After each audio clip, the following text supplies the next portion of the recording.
Sa lapad ng lupa na inasikaso,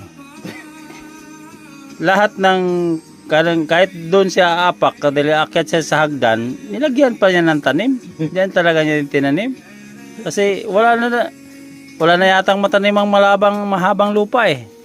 Pero ang inasikaso yung lupa, 200 hectares. Pero sa lawak ng tataniman niya, dito na lang talaga sa pagbaba sa hagdan magtatanim. Nagkalaglag dito yung kinuha. Yan ang tandaan. Babalikan kita sa sunod na mga buwan. After 3 months, babalikan ko siya dyan. Titingnan ko kung ano yung mangyayari dyan sa tinanim niya.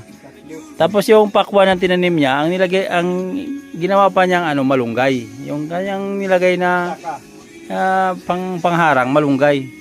Oh. Naglagay siya ng istaka. Oh. O sige guys, balikan natin siya pagka sunod na 3 buwan. Tingnan natin kung mamunga yung kanyang pakwan dyan. Okay, bye guys.